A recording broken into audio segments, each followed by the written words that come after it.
Salut à tous et bienvenue dans le Vertical Podcast. Aujourd'hui, flash numéro 11, je te parle de la reprise. Alors du coup, ça tombe bien parce qu'on est dans le thème, première semaine de septembre, donc là j'enregistre ce podcast, on est le jeudi 5 septembre. L'idée pour ce flash numéro 11, dans un premier temps, ça va être de vous donner les conseils de base pour réussir sa reprise et on va définir un peu tout ça déjà, qu'est-ce que c'est vraiment la reprise, à partir de quel moment on considère qu'on est en reprise, etc. Et en fait je tenais tout d'abord à vous remercier pour tous vos retours sur les épisodes précédents, notamment les interviews que j'ai eu l'opportunité de faire avec la maison La Sportiva. Mais aussi tous vos retours sur les podcasts avec par exemple Pierre et Mathias où j'ai eu beaucoup de très bons retours, donc vraiment je vous en remercie et voilà, il y a d'autres podcasts qui vont arriver. Là récemment j'ai tourné une interview avec Baptiste et Clément, donc pareil ça va arriver dans les prochaines semaines et voilà, merci à vous tous qui m'envoyez des messages de soutien, qui mettez 5 étoiles sur le podcast. D'ailleurs si c'est pas déjà le cas, je vous invite à dès maintenant mettre une review de 5 étoiles sur Apple Podcast ou Spotify. Et si vous êtes sur YouTube, pensez à vous abonner, à mettre un petit pouce bleu, éventuellement un petit commentaire. Voilà, ça permet de faire découvrir le podcast à d'autres personnes. Et comme je dis toujours, moi mon rôle en tant que coach, c'est d'aider le plus de pratiquants possible à progresser. Donc voilà, ça permet de faire découvrir le podcast au plus de pratiquants possible, tout simplement. Donc on commence tout de suite avec le sommaire, on va dire, mais c'est vraiment mon top 3 des conseils pour une reprise réussie. Donc mon top 3 des conseils pour une reprise réussie, c'est numéro 1, de reprendre progressivement. Je vais redéfinir tous les termes juste après, mais vraiment, point clé numéro 1, reprendre progressivement. C'est le point qui est le plus négligé et souvent c'est là où est l'erreur et où on reprend trop fort, on va se blesser, etc. Ou alors on va être frustré parce qu'on va se cramer trop vite et on va complètement anéantir notre potentiel de progression pour cette nouvelle année. Numéro 2, privilégier les efforts de type hypertrophie, endurance pour une reprise. Alors c'est hyper important, mais ça me paraît logique. En fait, on va pas reprendre par de la force max, de l'explosivité, etc. Surtout après une période d'inactivité. Ensuite, du coup, dernier point, reprendre les bonnes habitudes. Qu'est-ce que je considère être des bonnes habitudes, ça dépend aussi de vous, etc. Mais voilà, je ferai un petit listing de ce que je considère être le plus important et ce qui a un plus gros impact sur votre progression. Parce que moi, ma logique en tant que coach, c'est la même, c'est que vous fassiez le minimum d'efforts pour avoir le maximum de retour sur investissement. Parce qu'on n'est pas des athlètes de haut niveau, on ne peut pas s'entraîner 8 heures par jour. Donc le but, c'est vraiment de faire les efforts qui comptent et qui apportent le plus de résultats au niveau des habitudes quotidiennes. Voilà, donc j'ai bien défini le sommaire. Là, déjà, vous avez le petit top 3 des erreurs à ne pas faire, on va dire. Et je vais rentrer en détail dans chacun des points. Donc premièrement, reprendre progressivement. Qu'est-ce que c'est ? Enfin, comment on peut dire reprendre progressivement? Comment le définir? En fait, ça va passer par la définition de la charge d'entraînement. Alors la charge d'entraînement, il y a plein de manières de la calculer, mais moi, celle que j'utilise personnellement pour ma pratique personnelle, pour mes coachings, etc., c'est de prendre le temps de pratique en minutes. Donc par exemple, vous avez grimpé pendant 2 heures. Dans ces 2 heures, on ne compte pas l'échauffement. Donc vous avez grimpé 2 heures à une intensité perçue de 8 sur 10 pour savoir à quel pourcentage d'intensité perçue ça correspond. Dites-vous que 8 sur 10 en théorie, c'est vraiment une séance pas trop dure où vous prenez un jour de repos et vous pouvez refaire plus ou moins la même séance. Voilà, c'est à peu près ça. Vous n'êtes pas complètement cramé, vous n'avez pas des grosses courbatures, vous n'avez pas à cramer votre système nerveux. Voilà, c'est une séance productive mais qui n'est pas épuisante. Donc du coup, vous prenez ces 2 heures, donc ça fait 120 minutes fois 8 sur 10, donc fois 8.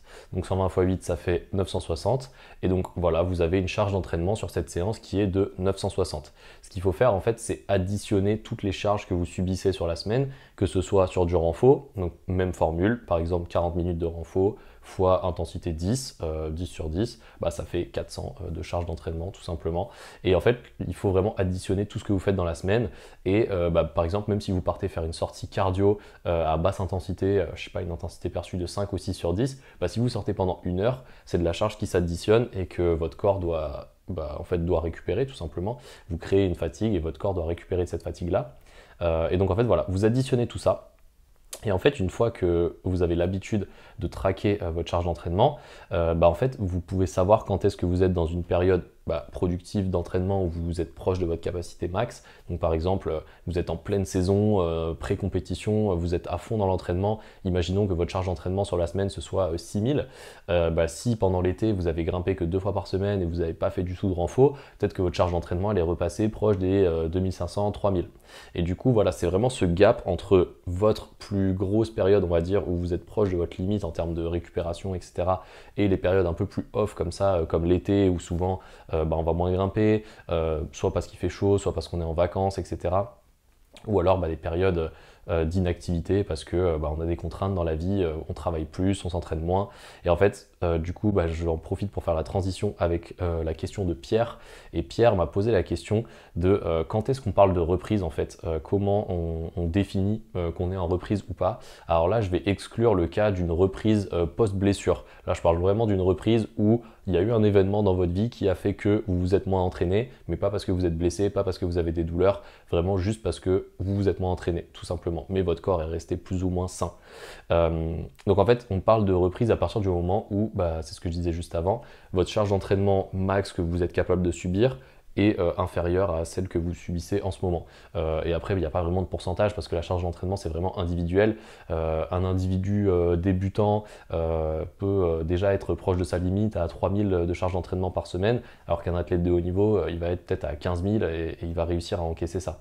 Et j'en profite en fait pour faire une parenthèse parce que souvent, du coup, quand on est dans une période comme ça où on a baissé sa charge d'entraînement, imaginons que dans votre top période vous étiez à 6000 et que là actuellement vous êtes à 3000.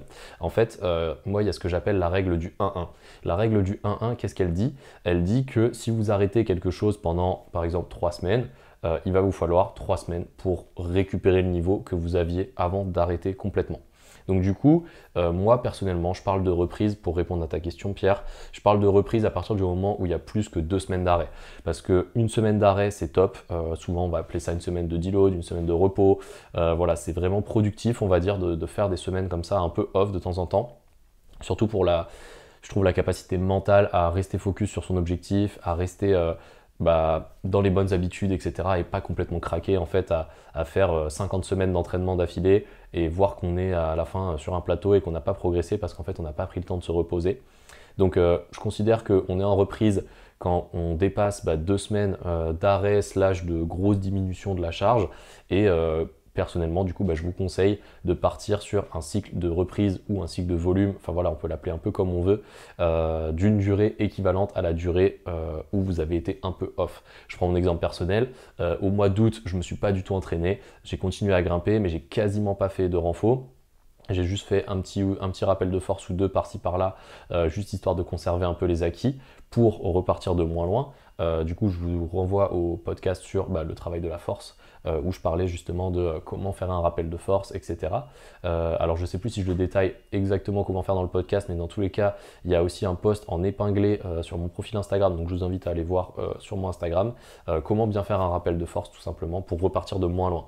Mais du coup, dans mon exemple personnel, où au mois d'août, j'ai grimpé un petit peu, allez, en moyenne, j'étais peut-être à 2, voire grand max 2,5 fois par semaine. En fait, ça ne correspond pas du tout à la charge d'entraînement que je pouvais m'infliger durant un cycle de force en plein milieu d'année, juste avant les contests par exemple, où je faisais par exemple 4 à 5 séances de grimpe dans la semaine, plus 3 à 4 séances de renfort. Donc voilà, mon corps est plus du tout habitué à enchaîner les efforts, à récupérer assez vite entre les séances. J'ai plus du tout la même capacité dans mes séances. Donc là, je prends mon cas perso parce que c'est beaucoup plus facile à illustrer. Mais là, ce qu'il faut que vous fassiez, c'est vraiment que vous fassiez l'analyse pour vous. Analysez votre niveau de forme quand vous étiez dans votre top forme l'année dernière et analysez votre niveau de forme à l'instant T via le calcul de la charge d'entraînement, etc. Et vous allez très vite comprendre pourquoi peut-être à l'instant T vous vous sentez un peu off shape comme on dit, pas en forme. Donc voilà, moi c'était un peu long comme réponse, mais c'est bien de repréciser le contexte. Donc voilà, pour résumer, pour répondre à la question reprendre progressivement, qu'est-ce que ça veut dire? Ça veut dire définir sa charge d'entraînement, la calculer et l'augmenter progressivement, voilà tout simplement. Une règle d'or que j'aime bien dire, c'est il ne faut pas l'augmenter de plus de 10% par semaine. Donc par exemple, si actuellement je suis à 3000, en semaine 1 je vais être à 3000, semaine 2 3300, etc. plus 10% chaque semaine. Et le but c'est de retrouver des niveaux de charge d'entraînement que vous étiez capable de soutenir l'année précédente pendant vos plus gros cycles, tout simplement. Donc ça, c'est la première chose. Et la deuxième chose, c'est vraiment, pour répondre à la question de Pierre, simplement, je considère qu'on est en reprise après plus ou moins 2 semaines d'arrêt et il vous faut minimum le même temps pour revenir à la période d'avant arrêt. Donc si vous avez fait 3 semaines de pause pendant l'été, il vous faudra à peu près 3 semaines pour revenir à votre niveau max, on va dire, en termes de forme physique. Voilà. Donc ensuite, concrètement, comment ça se passe? Ça se passe en faisant un cycle de volume. Alors, le cycle de volume, on l'appelle comme on veut, cycle de capacité, cycle de volume, cycle d'hypertrophie.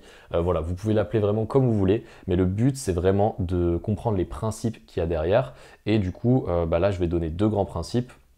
Premier principe, augmenter son volume de grimpe. Donc là, ça revient à ce que je disais juste avant, il faut calculer sa charge d'entraînement et il faut augmenter son volume. Donc par exemple, si vous faisiez 2 séances par semaine, comme moi cet été, peut-être que je vais repasser à 3 séances par semaine dans un premier temps, 3 séances de 2 heures, ça fait 6 heures de grimpe. Peut-être que la semaine d'après, je vais passer à 7 heures, 8 heures, etc. Et puis quand ça va arriver, je sais pas, par exemple à 9 heures, 10 heures, peut-être qu'au lieu de faire que 3 séances, je vais diviser en 4 séances, etc. En fait, il faut suivre une certaine logique de progression. Et après, ce que vous faites exactement dans votre séance, c'est ce que je disais un peu tout à l'heure, c'est de faire des séances par exemple qui sont d'intensité 7, 8 sur 10. C'est des séances qui ne sont pas épuisantes, où vous allez plutôt viser la répétition, que ce soit en bloc ou en voix. Par exemple, une séance de voix pour du volume, pour donner un exemple très concret, ça pourrait être par exemple faire 30 voix. Si vos voix sont pas trop hautes, là je parle plutôt pour une séance en salle, bien sûr, faire 30 voix en falaise, à moins que le secteur soit hyper restreint, que vous connaissiez les voix par cœur, etc. Ça peut être très très vite compliqué, même avec les temps de manip de cordes, etc. Donc là, je parle vraiment d'entraînement en salle pour la diff. Vous vous dites, voilà, pendant mes 2 heures de grimpe, je dois faire 30 voix. Du coup, vous divisez, vous dites, voilà, ça me fait à peu près 3 minutes de repos entre les voix. Et en fait, il ne faut vraiment pas que vous soyez à l'échec sur aucune des voix. Il faut que vous soyez d'intensité 7-8 sur 10. Donc si, même si c'est dans du 6B, en fait, si vous matchez ce stimulus-là, en fait, vous êtes dans une très bonne dynamique pour la reprise et vous êtes dans une logique de progression, tout simplement. Donc ça, c'est la première partie, c'est augmenter son volume de grimpe. Et après, plus pour la partie renforcement musculaire / préparation physique, il faut être sur des efforts de type hypertrophie / endurance. Alors du coup, qu'est-ce que ça veut dire concrètement? Ça veut dire que, par exemple, pour des suspensions, on va être sur des temps de suspension qui sont supérieurs à 10 secondes et qui vont approximativement durer un peu moins d'une minute. Entre 10 secondes et une minute, par exemple. Donc, ça peut être soit une série de 40 secondes, soit sous forme de cluster avec 20 secondes de suspension, 10 secondes de repos, 20 secondes de suspension, 10 secondes de repos. Voilà. Mais il faut aussi être dans une logique de surcharge progressive, donc augmenter la charge progressivement, réduire un peu les temps de repos, etc. Et donc là, l'idée en fait, c'est que pourquoi on redémarre là-dessus et pas sur de la force max, c'est parce que pendant la période d'inactivité, vous avez moins grimpé, vos tendons, vos ligaments, vos muscles, en fait, se sont un peu désadaptés et ne sont pas prêts à encaisser cette nouvelle charge de force max que vous mettez à l'instant T.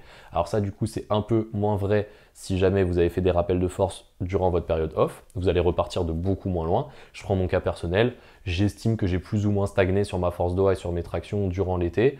Donc en fait, quand je vais reprendre l'entraînement, en fait, je vais repartir de beaucoup moins loin et très vite, je vais me remettre à progresser en fait, surtout quand je vais repasser sur un cycle de force.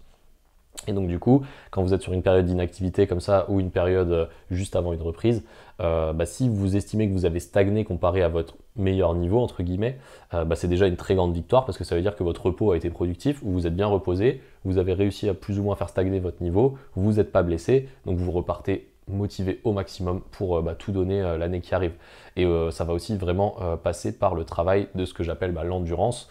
L'endurance, c'est l'équivalent de la force critique. C'est la filière aérobie tout simplement, et la filière aérobie en fait c'est pas que sur le mur, c'est vraiment aussi en dehors du mur. Donc n'hésitez pas à faire quelques petites séances de cardio non spécifiques.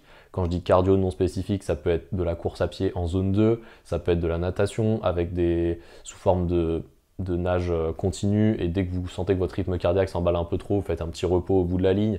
Voilà, des séances qui durent entre 30 et 45 minutes grand maximum, que ce soit pour la course à pied ou pour la natation, où vous allez vraiment être à une intensité perçue de 6 sur 10.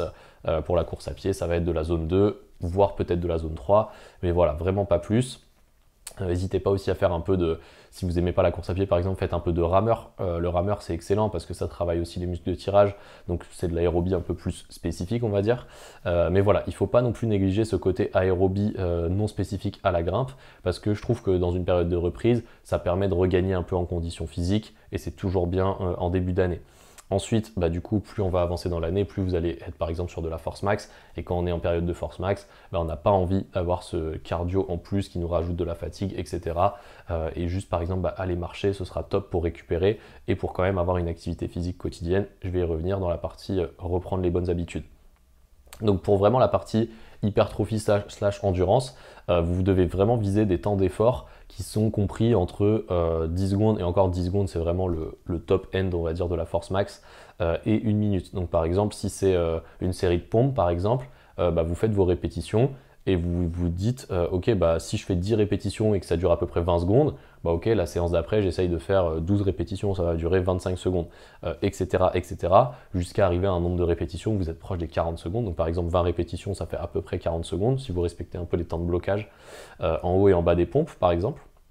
Et déjà bah, une série de 20 pompes vraiment strictes avec des temps de blocage et où vous prenez par exemple 1 minute de récup avant de passer à la deuxième série, bah, ça commence déjà à taper et en fait bah, ça réadapte votre corps à l'effort.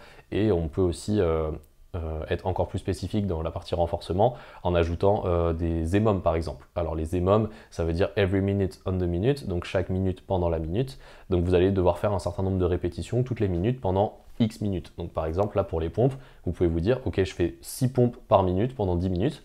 Et donc en 10 minutes, vous avez fait 60 pompes et en fait, vous gérez votre effort comme vous voulez. Vous pouvez faire une série de 6, vous reposez le reste de la minute, ou 6 séries de 1 et vous reposez le reste de la minute, etc. Et ça, du coup, ce qui est intéressant, c'est que ça va aussi bah, beaucoup travailler votre cardio en même temps que votre capacité bah, musculaire, tout simplement, donc l'hypertrophie. Mais aussi, voilà, il y a des gains de force hein, qui sont possibles. Hein, si vous allez vraiment forcer sur un EMOM, bah, à partir du moment où la vitesse de contraction diminue, donc par exemple que vous ralentissez, mais pas enfin que vous, oui c'est ça, à partir du moment où votre pompe ralentit sur la phase concentrique, donc la phase concentrique c'est la phase où vous poussez, si votre pompe ralentit alors que vous dites à votre cerveau là je vais aller le plus vite possible, c'est que vous êtes déjà sur un effort qui va stimuler l'hypertrophie, tout simplement. Après voilà, pour résumer ce point là, il faut vraiment augmenter aussi très progressivement. C'est toujours pareil, ne commencez pas par des séries de 1 minute, commencez par des séries de 20 secondes, progressivement rajouter du poids, rajouter des secondes, diminuer les temps de repos, et après bah, concrètement, pour avoir l'idée de ce que c'est une structure d'un vrai cycle de volume, je vous invite du coup bah, à réserver un appel gratuit via le lien qui est dans ma bio Instagram pour qu'on en parle directement en visio et que je réponde aussi bah, à toutes vos questions, que ce soit par rapport à votre pratique actuelle, vos problématiques pour progresser, comment vous pourriez réorganiser votre entraînement pour progresser au mieux. Voilà, le premier appel est totalement gratuit, ça se passe dans ma bio Instagram, je vous invite à réserver un appel. Et bah, je me ferai un plaisir de répondre à toutes vos questions et à vous aiguiller au mieux pour bah, que vous repreniez le plus productivement possible, tout simplement. Là, si je fais un petit résumé donc, des 2 points précédents, donc les 2 points précédents c'était reprendre progressivement, on l'a vu, ça passe par le calcul de sa charge d'entraînement, donc le temps de grimpe multiplié par une intensité perçue sur 10, donc par exemple 120 x 8 qui faisait 960, et vous essayez en fait d'augmenter ce chiffre de semaine en semaine, en essayant de ne pas dépasser 10% d'augmentation de semaine en semaine. Donc par exemple semaine 1 3000, semaine 2 3300, etc. Et le deuxième point, bah, c'était vraiment le renfo, parce que le renfo c'est quand même hyper important, surtout quand on ne peut pas grimper 18 heures par semaine, et ça permet aussi bah, d'éviter les blessures, etc. Enfin voilà, je ne vais pas revenir sur tous les bénéfices du renfo, et ça rentre aussi dans cette logique de minimum d'investissement, maximum de retour sur investissement. Sur le renfo, des efforts de type hypertrophie slash endurance. Et pour l'endurance, bah, c'est vrai que j'ai parlé un peu du cardio non spécifique, mais la séance de volume en escalade, ça rentre dans ce qu'on pourrait appeler du cardio spécifique, parce que bah, c'est de l'aérobie locale au niveau des avant-bras, et du coup, bah, par exemple, faire 30 voies en une séance avec par exemple 2-3 minutes de repos entre les voies, bah, vous allez beaucoup solliciter votre filière aérobie. Aussi bah, sur les temps de récup entre les voies, sur les temps de récup entre les séances. En fait, la filière aérobie, elle permet juste de récupérer plus vite, pour faire vraiment très très simple. Et plus votre niveau de fitness est élevé, plus vous récupérez vite entre les séances également, plus vous pouvez vous entraîner, plus vous progressez. Enfin voilà, vous commencez à comprendre un peu le cercle vertueux.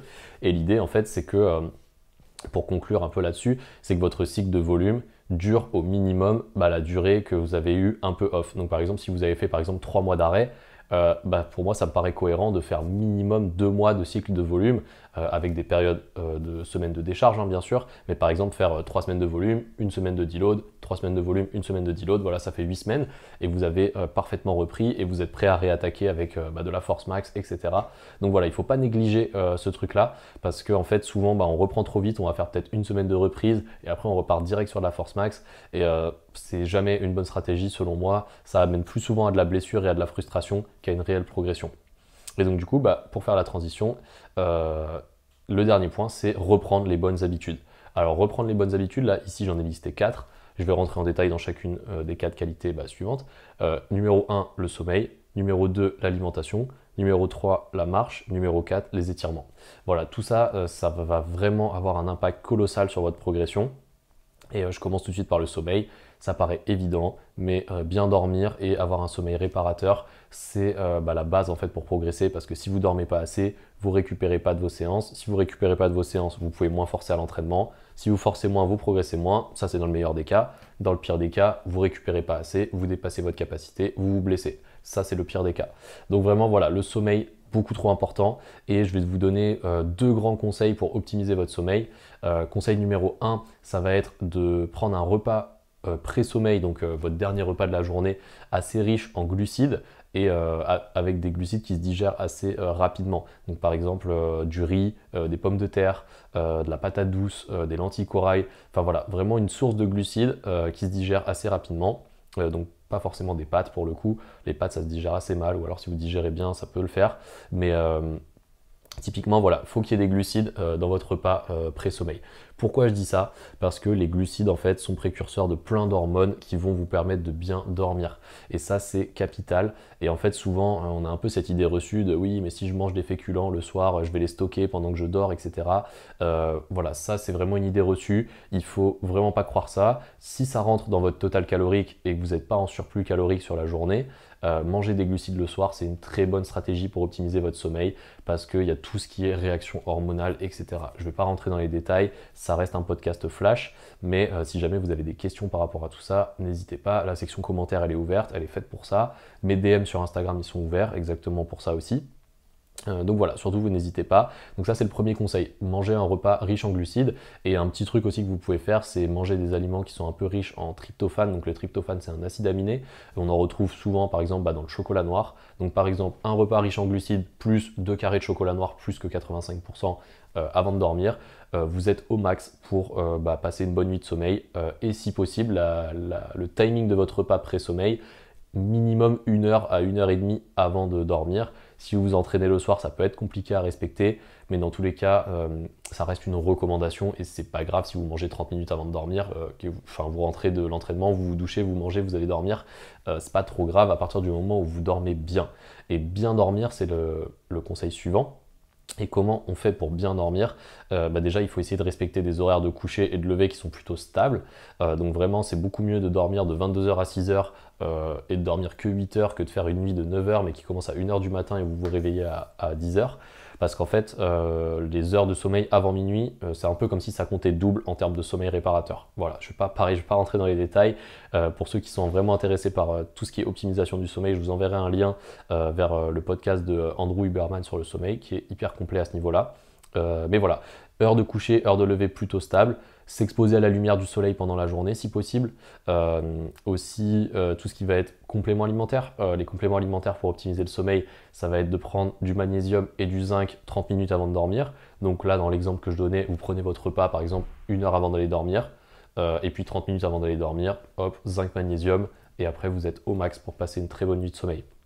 Quelque chose qui peut faciliter l'endormissement aussi, c'est d'éviter les écrans 30 minutes avant de dormir, d'être dans un environnement avec de la lumière rouge, parce que la lumière rouge, ça va mimer le coucher du soleil et votre corps, il est réceptif à ça. Et en fait, le pire truc que vous pouvez faire, c'est être devant votre ordi avec de la lumière blanche juste avant de dormir. Enfin là, voilà, votre corps, il est complètement perdu, il ne sait pas du tout que c'est l'heure d'aller dormir, pour faire vraiment très très simple.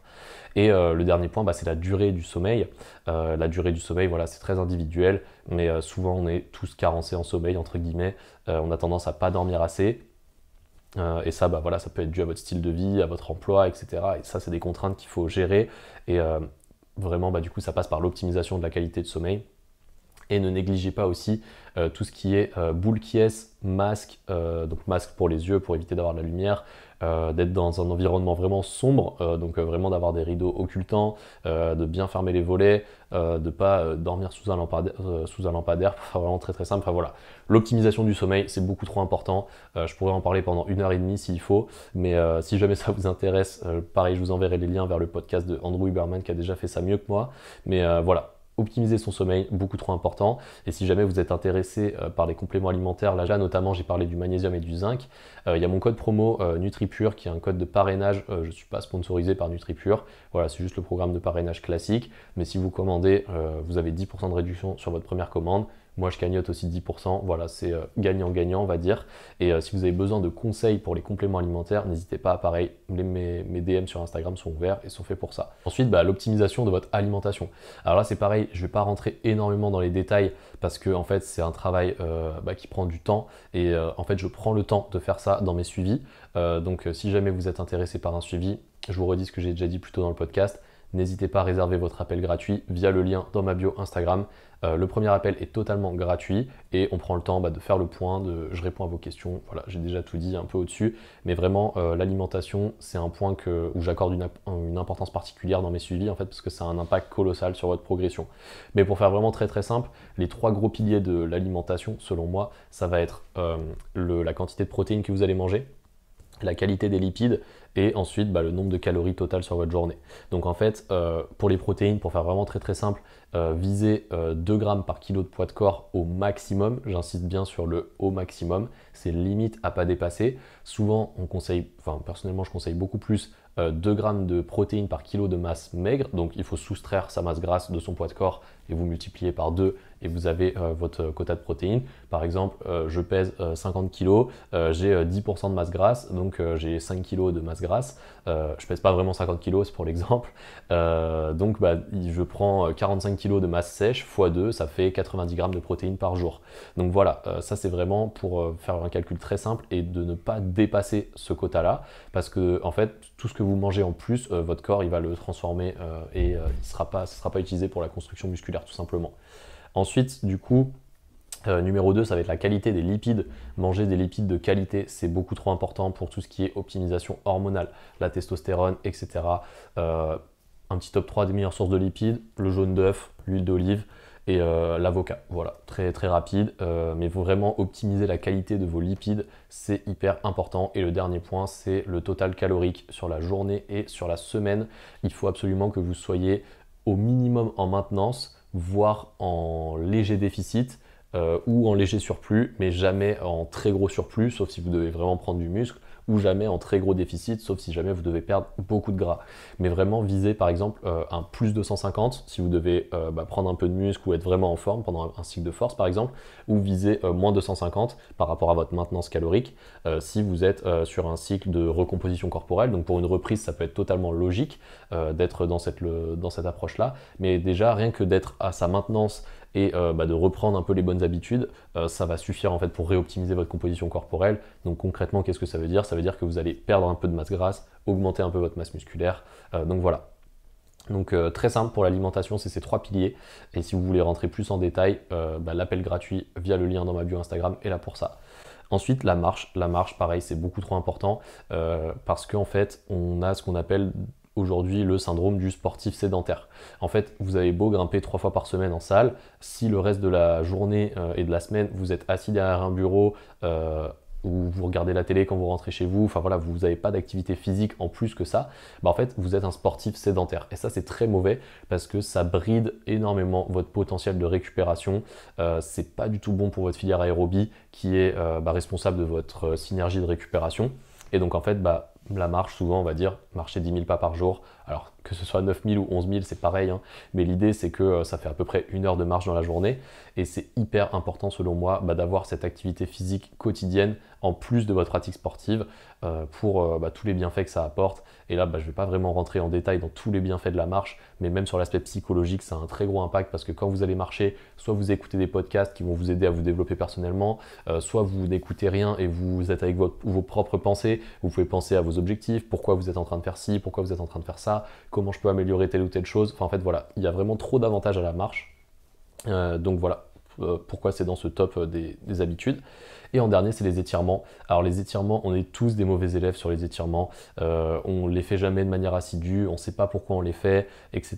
Et en fait, moi ce que j'ai tendance à conseiller, c'est de faire 1 à 2 séances d'étirement par semaine. Cette séance dure à peu près 30 minutes. Pareil, si ça vous intéresse, vous m'envoyez un message sur Instagram, étirement, je vous envoie le lien vers la vidéo de ma routine perso d'étirement, tout simplement, où j'explique tout ce que je fais. Mais voilà, cette séance, elle dure à peu près 30 minutes, la faire 1 à 2 fois par semaine. Et le but, ça va être de développer sa souplesse. Après, si vous aimez bien faire de ce qu'on appelle des assouplissements, c'est des étirements très légers, qui sont beaucoup plus courts, dont le but, en fait, c'est juste de bien bouger son corps. Équivaut à moi ce que j'appelle la routine mobilité. Et la routine mobilité, c'est pareil, vous pouvez m'envoyer un message sur Instagram, mobilité, et je vous envoie tout ça, il n'y a pas de souci. Donc voilà, en fait, c'est vraiment être assidu. Et les 2 points clés, vraiment par rapport à toutes les habitudes, ça va être la fréquence et l'adhérence. C'est beaucoup mieux de faire quelque chose 5 fois par semaine pendant 50 semaines que de le faire 7 fois par semaine pendant 3 semaines et d'arrêter après. Donc par exemple pour l'alimentation, vous n'êtes pas obligé de manger hyper carré, hyper clean tous les jours, à tous les repas, etc. Déjà si vous le faites 80% du temps, c'est largement suffisant. Vous calculez votre nombre de repas sur la semaine, vous prenez 80% de ce nombre de repas et vous dites ok, sur ces repas-là, je suis plutôt strict, entre guillemets, je me fais quand même plaisir dans mon assiette, mais je vais faire attention à ce que je mange, et les 20% qui restent, je peux me faire plaisir, je peux aller au resto avec des potes, éventuellement je peux manger une glace, enfin voilà, il n'y a pas de restrictions à avoir, et même dans sa diète au quotidien, il faut vraiment que ça vous fasse plaisir de manger ce que vous mangez au quotidien. Rajouter des épices, rajouter des fruits, rajouter des légumes, voilà, mettez de la couleur un peu dans vos assiettes, rajoutez de la sauce tomate, franchement la sauce tomate avec un peu d'épices, etc., ça change complètement un plat. Juste du riz poulet, vous rajoutez de la sauce tomate avec un peu de curry, etc., ça change complètement votre plat et vous n'avez pas explosé vos calories non plus. Donc voilà, trop sous-estimé selon moi, enfin voilà, il y a plein d'astuces comme ça. Et vraiment voilà, c'est vraiment la fréquence et l'adhérence, la récurrence qui font la différence. Voilà, ça fait déjà pas mal de contenu pour vous aider à bien reprendre. Donc si je résume, les 4 habitudes les plus importantes selon moi, outre le fait de s'entraîner régulièrement et d'avoir un programme adapté à ses objectifs, c'est le sommeil, l'alimentation, la marche et les étirements. Voilà, tout simplement. Et pour finir, je vais répondre aux questions du coup que vous m'avez posées sur Instagram sur la story. D'ailleurs, n'hésitez pas à me suivre sur Instagram parce que je mets toujours une story avant chaque podcast sur tous les flashs pour que vous puissiez me poser vos questions. Pas forcément que en rapport avec le thème de l'épisode. Là, en l'occurrence, du coup, je vais répondre à la question de Sam qui me demande si j'ai des conseils pour la gestion de la peau, tout simplement. Donc la peau au niveau des doigts, parce que souvent c'est un gros facteur limitant. Quand on s'entraîne beaucoup, on a tendance à pas avoir beaucoup de peau, à avoir la peau rose qui brûle, etc. Donc voilà, quelques conseils pratiques. Numéro 1, pas de magnésie liquide. La magnésie liquide, ça détruit complètement la peau, il y a de l'alcool dedans. L'alcool c'est abrasif, ça irrite la peau, donc moins vous mettez de magnésie liquide, mieux vous vous portez. Après il y a des salles qui les interdisent, voilà, je suis pas là pour vous dire d'enfreindre les règles de votre salle, mais moins vous en mettez, mieux c'est, tout simplement.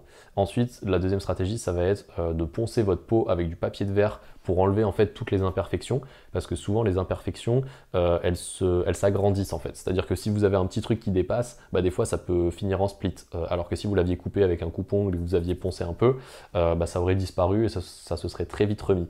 Donc ce que je vous conseille de faire, c'est de prendre du papier de verre pour vraiment lisser un peu toute votre peau, enlever toutes les imperfections et juste après mettre de la crème hydratante. Et après, quel type de crème, ça dépend vraiment de votre peau. Si vous avez une peau sèche, une peau grasse, etc. Si vous avez la peau trop grasse, j'aurais tendance à pas conseiller de mettre de crème ou alors de la crème qui s'absorbe très rapidement. Mais voilà, ça vraiment pour le coup, c'est à tester personnellement.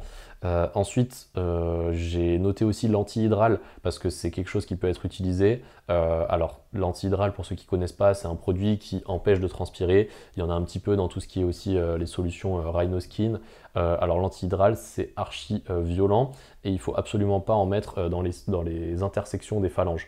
Donc là, si vous voyez à la caméra, vraiment l'intersection de la phalange, il ne faut pas que l'anti-hydral, ça touche ça. Donc en fait, vous mettez du strap et après vous mettez juste l'anti-hydral au bout des doigts, vraiment juste sur la première phalange. Vous laissez la nuit, le matin vous vous réveillez, vous rincez bien les mains et voilà. Et sinon si c'est de la crème style Rhinoskin, etc., en fait vous pouvez en appliquer sur toute la main parce qu'il y a très peu d'anti-hydral dedans et c'est pas ça qui va vous faire des gros splits.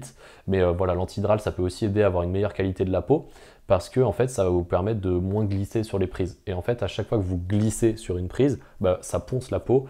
Et en fait, c'est mon dernier conseil, c'est éviter de réajuster les prises. On le dit tout le temps par rapport à la technique, pour grimper de manière fluide, etc. Mais moins vous réajustez une prise, plus vous économisez votre peau aussi, donc ça rentre dans cette logique. Ensuite, respecter des règles de base comme par exemple ne pas mettre trop d'essais mitraillettes sur des grosses cohortes d'eau avec des volumes, parce que pareil ça ponce la peau. Éviter de faire tout ce qui est en fait tout ce qui est macro avec beaucoup de grains. Si vous savez que vous avez une peau qui a tendance à s'irriter assez vite, j'aurais tendance à les éviter. Après, si vous pouvez privilégier quand votre peau est un peu fine, les séances sur des boards en bois, sur des spray walls avec des prises en bois, etc. Ça c'est top parce que le bois ça ponce beaucoup moins. Et aussi respecter des règles de base comme par exemple la règle des 7 essais. Si vous mettez plus de 7 essais dans quelque chose et que vous ne progressez pas, vous arrêtez. Comme ça en fait ça vous permet de ne pas mettre 30 runs dans une cohorte d'eau et de complètement détruire votre peau alors que le move vous étiez trop fatigué pour pouvoir le faire. Voilà, j'ai répondu aux questions parce que du coup il y avait la question de Pierre à laquelle j'ai répondu aussi plus tôt dans le podcast. Si vous avez des questions, ça se passe en commentaire, en DM sur Instagram. Si vous avez des suggestions de thèmes pour les prochains épisodes, c'est pareil, mes messages sont ouverts. Si vous avez des questions, ça se passe sur Instagram. N'hésitez pas du coup à mettre 5 étoiles sur Apple Podcast, Spotify, etc. Si vous êtes sur YouTube, pouce bleu, commentaire, abonnement, ça soutient énormément et ça permet de faire découvrir le podcast au plus de grimpeurs possible, tout simplement, qui souhaitent progresser. Et n'hésitez pas à vous m'envoyer des messages sur Insta. Routine doigts, mobilité, étirement, je vous envoie un peu les routines et n'hésitez pas aussi à réserver un appel via le lien qui est dans ma bio Instagram. Je le répète une dernière fois, l'appel est totalement gratuit et ça n'engage à rien, tout simplement. Et aussi, si vous êtes intéressé par les compléments alimentaires, il y a mon code parrain sur le site NutriPure du coup, qui vous donne 10% de réduction sur votre première commande. Donc n'hésitez pas, si vous avez des questions sur les compléments alimentaires, c'est pareil, je suis ouvert à la discussion par rapport à ça. Merci à tous pour l'écoute et je vous dis à la semaine prochaine ou à dans 2 semaines pour la prochaine interview ou pour le prochain flash. Ciao ciao.